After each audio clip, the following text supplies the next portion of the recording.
The following is a presentation of TFNN. Now, TFNN opens the door to the future. Larry Pesavento, systems analyst, is your tour guide into the market futures. Want to see into the future? Well, climb aboard Larry's time machine and come with us. Larry takes your phone calls now, toll free at 1-877-927-6648. This is the Futures Hour. Here's your host, Larry Pesavento. Okay, folks, we have a commodity show today. Why am I getting an echo? Oh, shucks. I'll just keep listening to the echo, I guess. Anyway, today is August the 16th, and as most of you might remember, it is the anniversary of Elvis Presley dying, and it was one of the most amazing times in my life, because as I remember my little children, they remember just things that you don't think that they would remember. And on that particular day, I was coming back from my day at Drexel, and that day was a really bad day. I don't remember why, because I usually drove home by Malibu Canyon Highway to get to Westlake Village. It was about 22 minutes from Beverly Hills, and I was so upset. And I had a good career there, but I mean, a bad day is a bad day no matter what. And so I didn't even have the radio on, and I always listened to K-Earth 101 when I was driving home. I didn't even have the radio on. And when I pulled into the cul-de-sac where we lived in Westlake Village, my two little girls, it was summertime, and they were 7 and 8, and we always went swimming in the afternoon with all the kids in the neighborhood, and I was sort of the babysitter or lifeguard, whatever. And the two girls were sitting on the curb, and they were both crying. And I said, "Oh God!" I said, "Somebody's died," and my parents were gone, so I thought possibly, maybe my sister or somebody. I thought it was, somebody really serious. And so I pulled into the garage, and they both come running up to the car. And she said, "Oh, Dad," she says, "we have such terrible news for you." She says, "Elvis has died." And it was bad news for me, because I was a huge fan of his, but boy, it was a relief to know that it was not somebody directly related to the family. But the important part to remember is, folks, we have these kids and we raise them and everything, but what we think is important to them is not important to what they think it is. I mean, it's just really amazing. They both remember that. They always talk about it. They remind me today, so it's just really amazing. And my oldest daughter had met Queen Elizabeth and had her picture taken with her, and she didn't even remember that. And so it's really amazing what they remember and what they don't. Well, I've stalled as long as I can. I have to get back into the big mistake, and that is where we are in the stock market. We continue to go higher. All I've tried to do is I looked at this Bradley model. It's certainly not working. We're coming up to a pretty big date. We have a P-index date on the 19th of August, and I've placed that into the Tiger TV and the Tiger Den, so you can take a look at it. And it shows that how all the planets are dispersed equally in each of the houses. And then I also put the one from March the 5th of 2009, which shows all the planets in two houses.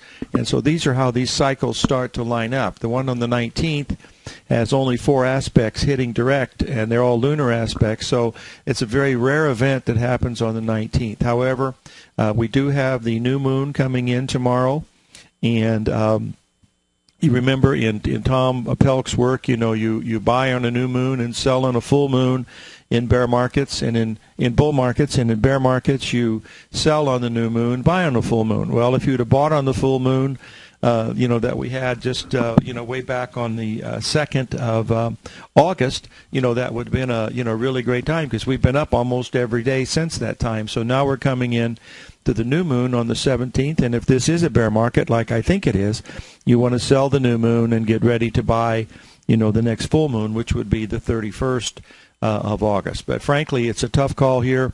We've broken out, above 13,200 in the Dow. We've broken, substantially above 1,400 in the S&P, and even the NASDAQ has started to move higher too. So, all of these things are telling us that this thing is still going higher. Whether it stops tomorrow or not, I'm not sure. That's all I can tell you. I'm not sure. So let's just get into the rest of the show. I want to cover some of the things that we've been looking at. One of the things we did look at is that Facebook is off the restricted list now, and people are starting to sell it. Looks like rats are fleeing a sinking ship in this one, and it has a price objective of 15. That's the big AB equals CD in Facebook. Someone asked a question on that because it's in the news today, and that's really what it looks like to me, is that it's on its way, to that particular level. Now we have we talked a great deal on Wednesday about, not a great deal, but a little bit of the natural gas contract, because we wanted to look at the natural gas contract. We're getting very, very close to an AB equals CD in that particular commodity, and we've been watching it for a great deal of time, and so we are very, very close to this spot. All I'm trying to do is to find it, and I have found it, and we will put it up here. We are looking for natural gas, to make in fact, it's completed today. It made the lower low and completed the actual equal move that it made during May and June. In other words, the move from May to June was exactly equal to the high to low that we made over this last low over the last 2.5 weeks. So this is a spot where we want to be looking for natural gas to start to move higher. And so I know a lot of you folks don't trade natural gas because it is a future, and many of you folks don't trade futures. So what we will do is we will take a look at the UNG, which is the ETF related to the natural gas. And what I did was I put the correlation between the natural gas and the UNG, U.S. natural gas stock, together. And you'll see the dark red line that you see in the Tiger TV and in the Tiger Dan. You'll see the red line is the natural gas futures, and the dark line where the charts are, the bar charts, the candles, that is the actual UNG, and the correlation is just about 95%. So when you're trading one, you're trading the other. The difference is that the UNG is not as wild as that. It doesn't as the futures, and it certainly doesn't take the margin that the natural gas has a great deal of leverage, whereas the UNG does not. So this would be one of the things we went down to the ABCD. We missed it by about 7 cents on the downside, right below that 18 level. So right now it looks like this is a low risk buy in the U.S. Natural gas futures, and also in the UNG. So this is what we are. This is what we're going to be watching to see if this works. Now these are similar patterns. Now the good part of the UNG now is you are buying in an uptrend now because you've had higher bottoms along the way. You're buying into a retracement, which is ideally what you'd like to do, and then you also have the situation where you are very, very close to the 61% retracement. It was in just a few cents of the exact 61% retracement with that particular one. So that's one that we have been waiting for. It's fulfilling now, and we'll see if it continues to do so. One of the questions that someone asked earlier before the show started was the situation that we have going on in copper, because we have a place where copper has actually is moving very, very slowly to the upside. I mean, if you can call it to the upside, we just made a slight retracement, but it's not following along with what the rest of the market is doing. And I'm going to post two different charts in the copper market.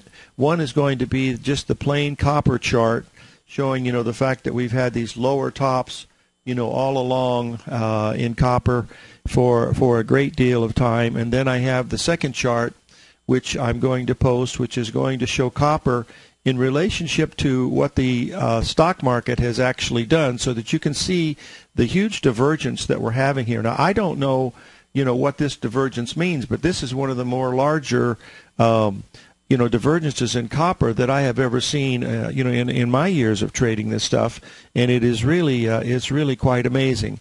And the red line that you'll see will be the cash S&P, and you'll see that it's challenging, the April highs. And then you'll look at copper, and it can't even get above the July highs. It can't even get above the the August highs that we made just a few weeks ago. So this is one of the more important of all the industrial metals that we have, because it's used in electronics and manufacturing, construction, housing, just about everything. So this is not telling us that the stock market is ready to go. Now, I realize, and I get this question a lot, is that we have a situation where I'm bearish and the stock market is not. And believe me, markets are often, or men are often wrong. Markets are seldom wrong. And so I am wrong. That's all there is to it. All I'm waiting now is to try a re-entry. My SDS position is still intact because I gave a wide stop on that because of the fact that there's such low volume. But the other one that I've worked on is the VIX, and the VIX index has actually held up relatively well, during this run that we've had, and it's down just a little bit today after being up, but it's still considerably higher than where it was just 4 days ago. So this is also telling us that we are, at least by the charts, it's telling us that we are very near what I think is this big ABCD correction that is already fixed, and we came very close to testing the lows, and that's the main thing that that I'm watching in the VIX. I mean, it's very hard to stay bearish when the market's going up, but I'm looking at a lot of different things. The Russell has not broken out to the upside, nor has the transportation, nor have the utilities. So we have a little bit of divergence here, and but those are I guess you would call that grasping at straws. The question that someone asked was, would you be a buyer of TBT here, which is the ETF for the inverse of the being short the bonds? And I would wait to see the move that we're going to have on the retracement back, because we're very oversold now in bonds. Once we went below that key support at 147 that we talked about for weeks and weeks, that tells us that the market has broken down. Now 147 will be a place for resistance to come in, because once it breaks that line, that old support will become resistance, and we'll be looking for an ABCD move to get into this. Remember, this has been a 30-year bull market in bonds. In other words, lower interest rates, and it's not going to give up easily. But there's a very important thing to remember here, folks, and I'll cover that when we get back from our break. We got to play a few bills here. 877-927-6648.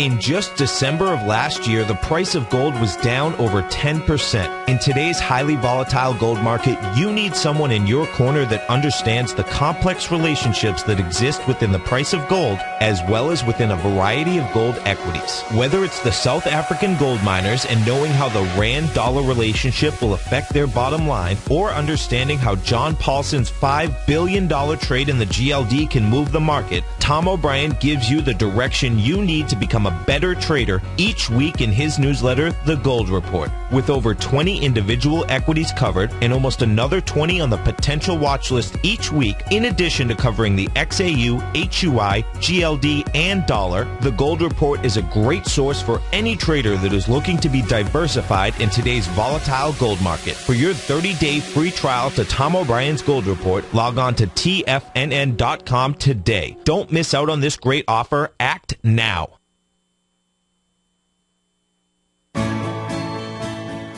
You've always taken the long view when it comes to investing, but what if there's an opportunity right under your nose? What if you could be more responsive to market trends to seek to boost your portfolio performance right now while seeking to reduce your overall risk? At Direction Funds, we connect investors with alternative strategies that seek to maximize their returns. Smart investors deserve smart alternatives.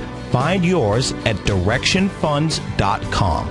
An investor should consider the investment objectives, risk charges, and expenses of Direction Funds carefully before investing. The prospectus and summary prospectus contain this and other information about Direction Funds. To obtain a prospectus or summary prospectus, please contact the Direction Funds at 800-851-0511. The prospectus or summary prospectus should be read carefully before investing. Investing in index funds may be more volatile than investing in broadly diversified funds. Distributed by Rafferty Capital Markets, LLC.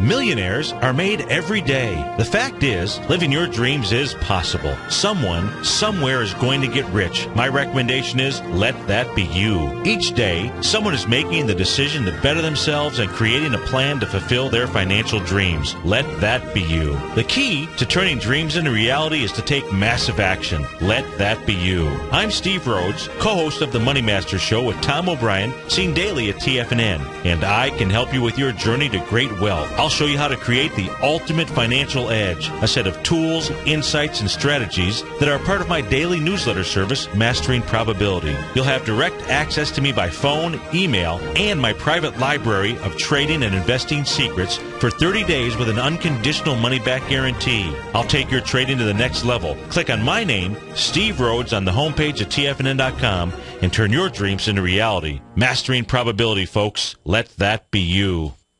Kate Stalter's exciting newsletter, Low Priced Leaders, has just launched, and now is a great time to get a 2-week free trial. Every Wednesday afternoon, Kate sends out her weekly newsletter to her subscribers where she focuses on small cap stocks with market caps under $2 billion, as well as low-priced equities with share prices ranging from $5 to $12. Kate tracks a variety of stocks with a combination of strong technical support and solid fundamentals. Many of the stocks featured will be recent IPOs. These newer issues are often some of the biggest price gainers in the market and provide an excellent opportunity for substantial gains if timed correctly. You can catch Kate Stalter live on Tiger TV with her Small Cap Roundup every Tuesday and Thursday at 11 a.m. Eastern Time, and visit TFNN.com right now to get your 2-week free trial to her brand new newsletter, Low Priced Leaders, while locking in the low introductory monthly rate of only $37.50 per month, almost a 50% discount.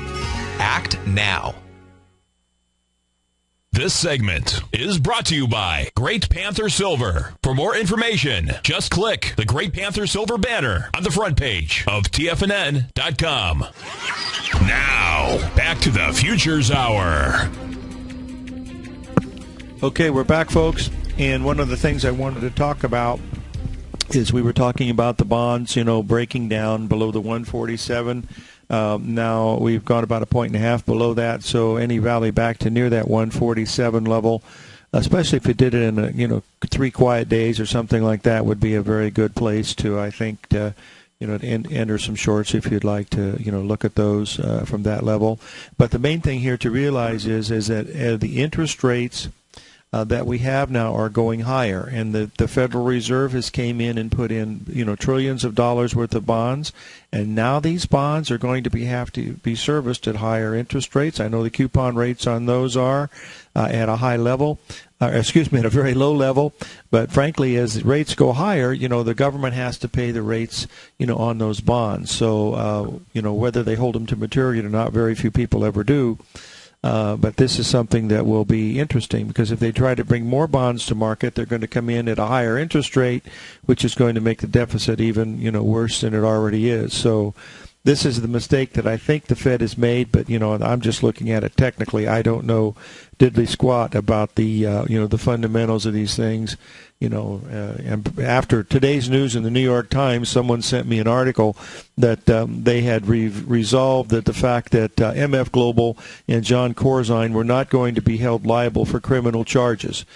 And boy, let me tell you, folks, if that's not the biggest crock of baloney I've ever heard, and I don't know if the New York Times reporter was has inside information or not, but how they can take money out of segregated accounts, that's no different than them taking out of your Bank of America or Wells Fargo account. They did pretty much the same thing. So, we'll see if anything happens. There'll be some civil charges, I'm sure, but for them to not have criminal charges, it just doesn't make any sense. Okay, let's get back to what's really working good, and that is the fact that, we've been talking about buying gold stocks for the last couple of weeks, and, we've had a really nice move in gold, and we had a small sell signal, a little Gartley pattern that we talked about on Monday's show on August the 10th. It's Friday's show, when we made a little Gartley pattern. We only backed off 2 days, and now we've came back and gone above Monday's highs in the XAU. That's we're getting very, very close. We need we need gold, to break out above that 1630 level to make a really good breakout on the upside. Silver's starting to move in the right direction. Also, it's getting closer to 29 cents. And also platinum is actually turned around and started to move. So all those are starting to move in the direction where we thought they were going to go. And that gives another 10% price objective in the XAU. That would be another 10% also in the Newmont mining that we were looking at, down around $43 a share, and that gives another 10% onto that. So those are starting to work in the direction that we would that we were experiencing. Not experiencing, the way we were looking at them, and so we want to follow it weekly. Actually, we follow it 3 times a week on the shows, but it's actually starting to work nicely, and that's the best part of doing some of these things, is when they do work, they they hold up pretty nicely, and we don't have to fight with the trend like I'm doing with the stock market. But I'm not fighting with it that bad. I get knocked out and then I try it again, but the other positions that we have been doing really well. The euro looks like it's headed towards that 125 level. The dollar index is getting very, very close to the level that we've been talking about, which is the 82 level. And if we can, I think I'll put this up. We're only just a few cents away. We're at 82.43, and we need to get it down to about the 82 level in the Dow, in the dollar index, and that will give us around 125. And the euro would be the approximation where I think the euro will be if the U.S. dollar index gets to that 82.40 level. So the currencies are a little stronger. Now, people ask me, the question is, how correlated are the euro with the stock market? And there is some correlation there, but not like it was before. It doesn't have anywhere near the correlation like we had with the UNG and the natural gas, which has a correlation of, better than 95%. This one does not, it's closer to about, I think it's about 75%, which is not bad, but it's still, quite a ways away. Now, someone asked a question in the den about how will I know if the stock market has actually, made some type of a topper here? Well, the only thing that I'm assuming now is we're coming into the new moon tomorrow, and we'll cover this when we get back from break. 877-927-6648.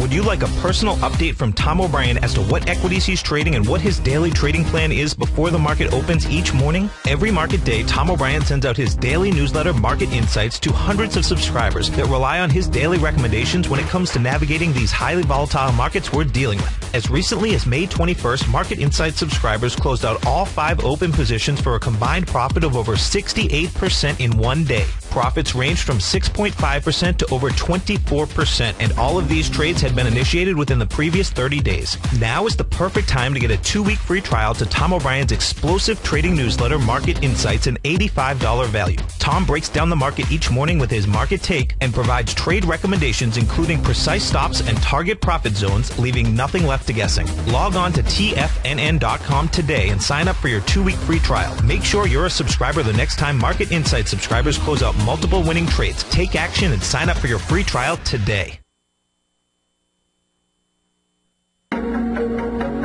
In quiet markets, investors search for new trading opportunities. We'd like to introduce you to a new product that provides opportunities even in flat markets. Nadex, the North American Derivatives Exchange, is a new and innovative Chicago-based exchange registered with the Commodity Futures Trading Commission, and unlike most other exchanges, Nadex allows you to trade directly through them with direct market access when using their trading platform. Nadex never charges a fee to use their platform, which even includes real-time charts and full customization capability. Nadex's unique short-term binary options allow traders and investors to capitalize on strategies even when the underlying markets are quiet. Nadex's innovation has allowed them to come up with a line of unique trading products that are unavailable anywhere else. See how it works at nadex.com. That's NADEX.com, or click on the Nadex banner on the front page of TFNN.com. Futures and options trading involves risk and may not be appropriate for all investors. Recently, Basil Chapman has had some outstanding trades in his newsletter, The Opening Call. Each morning by 9 a.m., Basil uploads his newsletter to the TFNN servers so that his subscribers can access his expert trading advice. Basil gives his take on the direction of key indices and updates any active trades that his subscribers are currently in. Just recently, Basil's subscribers closed out a short position in Chipotle Mexican Grill, CMG, for more than an $86 profit per share, over a 20% gain in just one position. If you'd like to check out Basil Chapman's newsletter, The Opening Call, then visit the front page of TFNN.com and click Trading Newsletters. There you'll find Basil's newsletter, The Opening Call, where you can request a free sample copy. Also, don't miss Basil's program, The Tiger Technicians Hour, Monday, Wednesday, and Friday at 11 a.m. Eastern on TFNN. In just December of last year, the price of gold was down over 10%. In today's highly volatile gold market, you need someone in your corner that understands the complex relationships that exist within the price of gold, as well as within a variety of gold equities. Whether it's the South African gold miners and knowing how the rand-dollar relationship will affect their bottom line, or understanding how John Paulson's $5 billion trade in the GLD can move the market, Tom O'Brien gives you the direction you need to become a better trader each week in his newsletter, The Gold Report. With over 20 individual equities covered and almost another 20 on the potential watch list each week, in addition to covering the XAU, HUI, GLD, and dollar, The Gold Report is a great source for any trader that is looking to be diversified in today's volatile gold market. For your 30-day free trial to Tom O'Brien's Gold Report, log on to TFNN.com today. Don't miss out on this great offer. Act now.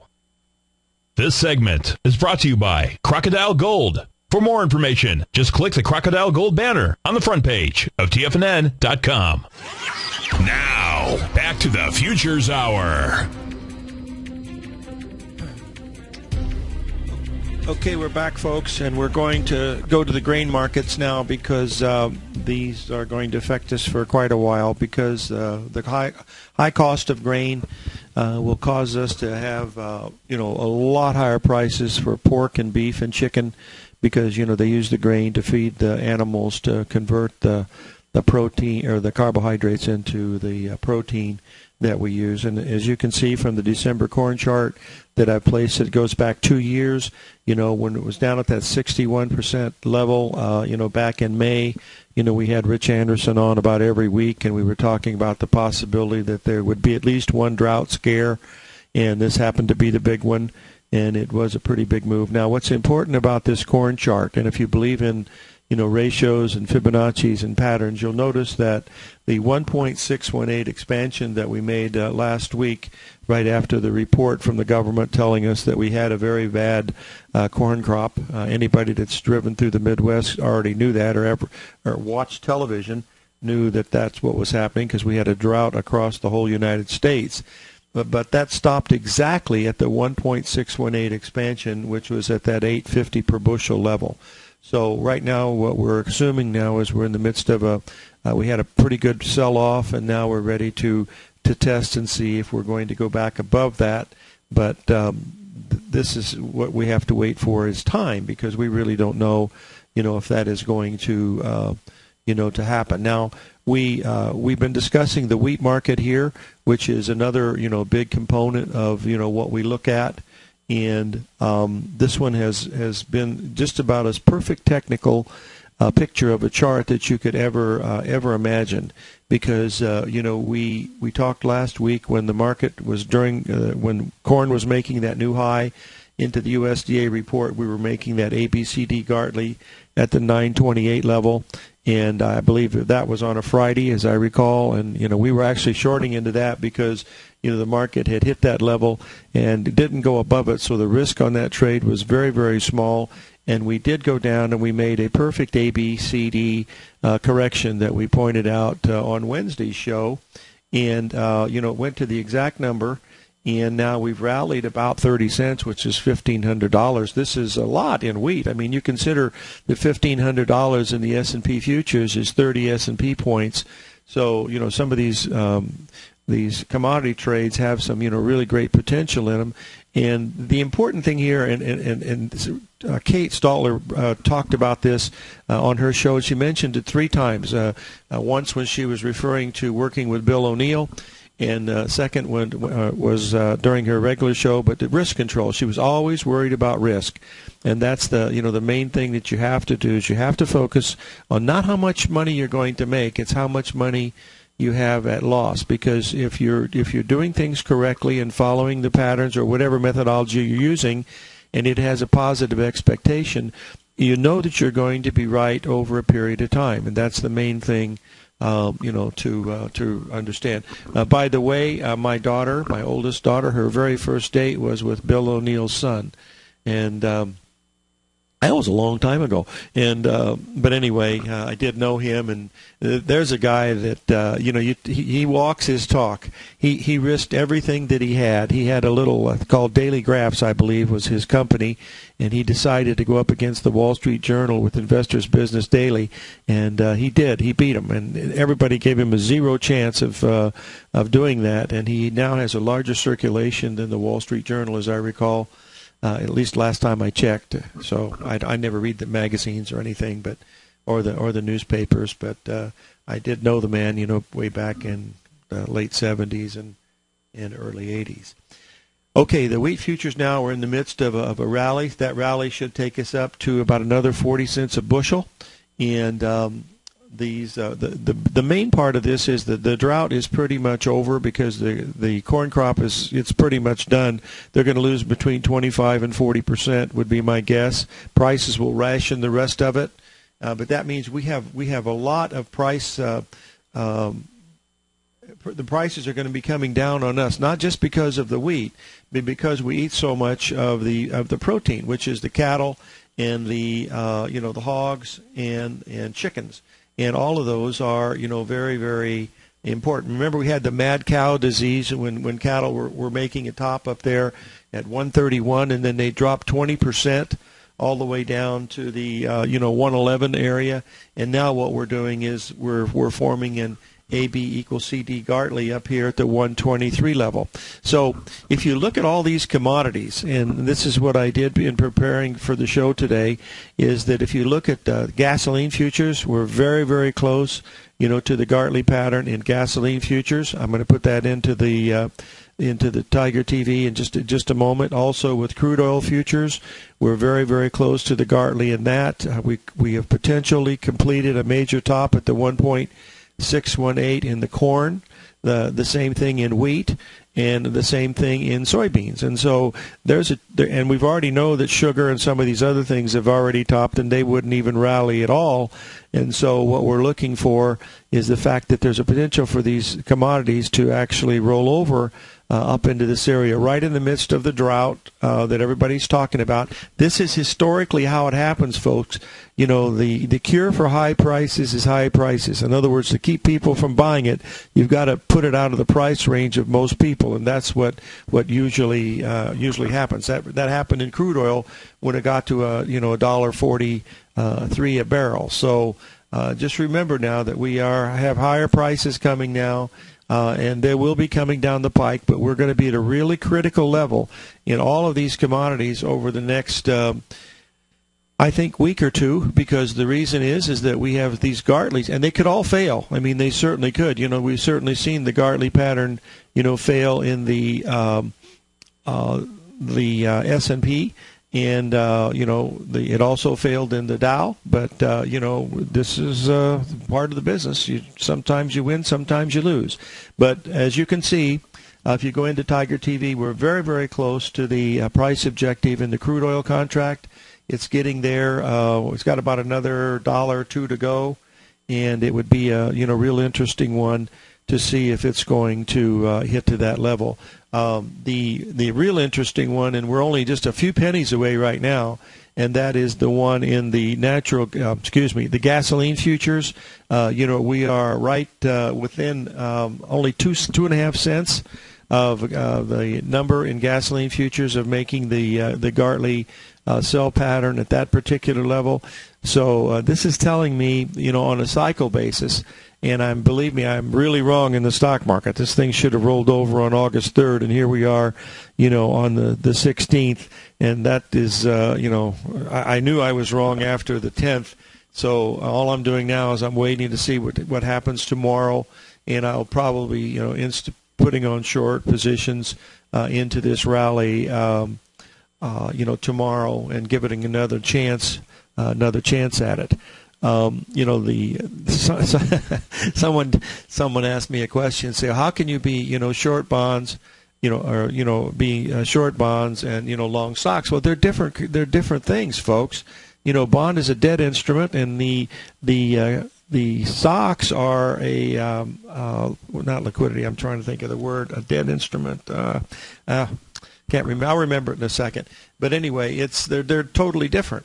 And, so you got to treat them differently. That's why being a technician is, if you look at these, you look at each one of them separately and let the chart tell you whether it's going to be a buy or a sell and how much you have to risk. It's all about risk. It's an equity investment. One is a debt instrument, that's a treasury bond, and the other is the equity instrument. I thank the folks that told me that that was the word I was searching for. And believe me, doing a radio show is not as easy as it might sound, because you've got to prepare these things and then try to talk about them at the same time that you're preparing for them is not usually as easy as it sounds. So, someone asked a question on the Russell index. And the Russell index is now starting to get above the 786 of this last little move that we've had. And we haven't broken out to the upside, by any stretch of the imagination. We haven't even taken out the July highs in the Russell index, whereas we've done that in some of the others without any trouble at all. And we'll know a little bit more. We're sitting right at the 786 right now. But frankly, the timing is not that I've had has been wrong, and I'm just waiting now to see what happens on Friday with the new moon. Remember that the market bottomed on the exact full moon on the 2nd of August. That's when we had that big sell-off. It pulled off to the 618. Market went down Monday, Tuesday, Wednesday, and then on that Thursday it bottomed, and then has been up every day since. And now we're coming in to the new moon lunar cycle, and a new moon is the conjunction. That's where it starts at 0, and that usually it has a strong probability of a trend change. But these are off by they're off by more than a couple days on the larger cycles. And then we have the P index coming in on the 19th, but between the 17th, 18th, and 19th, which happens to be a Sunday, there's probably going to be a lot of action occurring on Monday morning, if that's going to be the thing that we will be watching at that time. Now, the next thing that I wanted to cover in the commodity market was I covered crude oil. Let me see. I was trying to think of the third one. Oh, someone asked a question about the sugar market, because a few weeks ago, we were making that retracement in the sugar market. It was, just having a really strong rally with the rest of the rest of the commodities, and we were saying that sugar has been such a strong downtrend that all you had to do was try to find a place to sell it, and it basically had a rally that lasted about 2.5 weeks, and it rallied about 10%, and now we're back down testing the 786 in the sugar. So we've been down every day for 10 days in sugar, so this is not the time to be either selling or buying it, and but it's following the charts pretty good. This is one of the few charts that one of the few commodities that we do trade is the sugar. We do hardly anything in cocoa and coffee, but we do trade sugar. And the question that we have now that someone just asked me is about the silver market, and we've been talking about this since July, watching these higher bottoms forming, and these bottoms have held all along. Quite nicely. The bottom in July was at 26. That was a retest of the 61% retracement. Then we tested it again at 26.50 in the middle of July. At the end of July, we tested it again at 26.50. And then the final test came in at 26.80. That was just last week. And now we're moving higher. All we need is a move above this 28.50 level, and we will be, turning the trend up in silver. I've looked at the open interest in gold and silver. There's really no help there. They have the volume has held up a little bit. It has, come off a little bit, but nothing like what's happening in the stock market. I mean, there's no volume in the stock market at all. It's at levels that are so. I think they're dangerous myself, but because there's just nobody playing it. If they decide to take their toys home, we're going to have a problem, because liquidity is going to get a little bit squirrely. And if you take out, some of these automated trading programs and high frequency programs, I'm beginning to wonder how much the volume, would really be. I firmly believe that those programs are actually good for the market, because it brings liquidity in, and that's what we really need. When we're trading, is we need liquidity. That's the whole reason of what we're trying to do. See, our job is to provide liquidity. We provide liquidity, and if we're right, we're paid for that, and if we're wrong, they take money away from us. We're acting as insurance agents for the rest of the world, and that's why it's pretty important to to be into trading, is because it does provide the liquidity that we need. For the rest of, what's really going on, in the whole world. Now, I do have a question. It's not regarding a stock, but it is in Apple. And, Apple has continued to go higher. It had a little bit of an ABCD pattern at the 322 level. It only stayed there for 2 days and then backed off. And now, Apple is approaching the old high. And frankly, with earnings coming out pretty soon, my guess is we're probably going to get up around the above 650 to 675, in the Apple would be the assumption that I'm looking at. I'm not sure if someone asked me if the SDS is a good entry here, and believe me, I bought it at $14.99, and it's below that now, so it is a better entry than I went in. But I would wait till tomorrow on the SDS. We're out about 60 cents in that. We'll take a little break, and I'll bring the SDS up, and we'll take a look at this lunar cycle that's coming in tomorrow. 877-927-6648.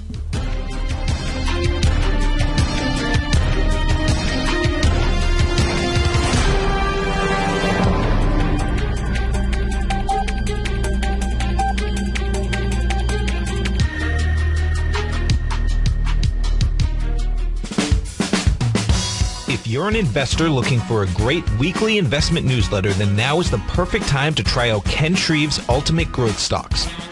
Every Tuesday, Ken breaks down multiple sectors in his weekly newsletter, Ultimate Growth Stocks, with a full in-depth report including specific trading recommendations within his model portfolio, charts, sector analysis, upcoming economic data, along with intra-week trading updates on newsletter positions whenever the market dictates. Right now, you can receive a full month, that's 30 days, to evaluate Ken's newsletter free of charge to see if it fits your trading plan. At less than $75 per month, Ken provides you with his expert trading advice that can pay for itself in no time. Take advantage of this great offer by signing up for a 30-day free trial to Ken Shreve's Ultimate Growth Stocks today. Don't let this offer pass you by. Visit the front page of TFNN.com and sign up now.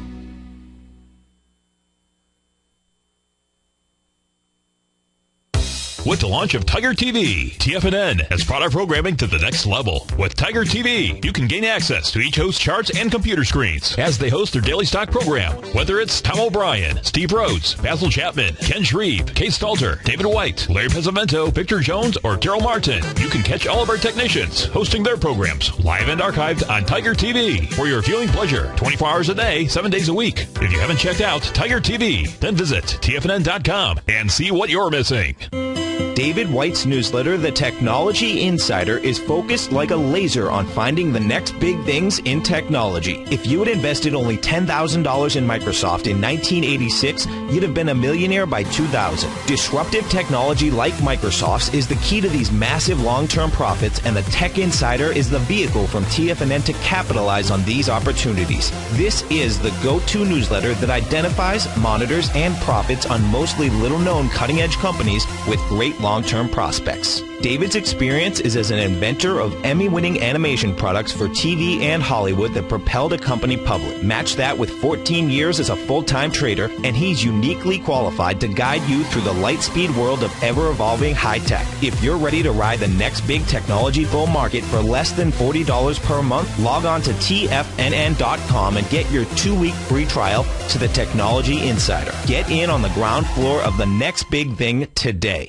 Many of our new listeners have heard about the Tiger's Den, but wondered, what exactly is it? The Tiger's Den is a lively community where professional traders and investors can meet, exchange ideas and information in a comfortable, moderated atmosphere. Hear all of your favorite TFNN shows, plus see all the charts as they happen live during those shows, and have access to all those charts. You can test drive the Tiger's Den absolutely free for 30 days. It will greatly enrich your knowledge of these markets. Details on the Tiger's Den are on the front page of TFNN.com.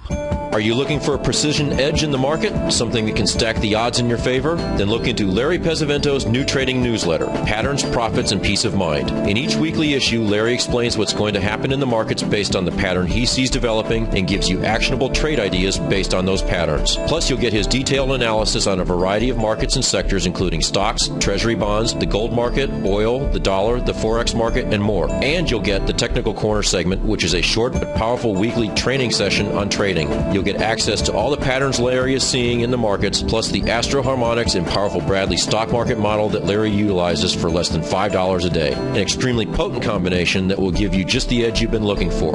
Try Patterns, Profits, and Peace of Mind absolutely free for 2 weeks. Go to TFNN.com and click on the free trial link at the top of the page. That's an $85 value, yours free when you register right now. Get Larry's Patterns, Profits, and Peace of Mind and get the edge you've been looking for. This segment is brought to you by TFNN. Test drive all the newsletters for free at TFNN.com. Now, back to the Futures Hour. Okay, we're back, folks, and we want to take a look at the lunar cycle that we have coming in right now. I posted into Tiger TV, some of the full moons and new moons that have happened over the last several months, and you'll see that they've been, right on within just a few hours, and we have the new moon coming in tomorrow, and we're now making an attempt to take out that May high, which comes in around 1412, 1413 in the futures. The cash is just a little bit higher than that, so you would expect that to be taken out just by stops that will be hit, or people that buy new highs and things like that, and they're buying into that new moon. We will see, but if you want to be safe, the best place to look at it is to take a look at it at the tomorrow sometime. And it's a Friday in the middle of the summer, in an up week and an up month, it's going to be really hard for a market to make a reversal on a Friday.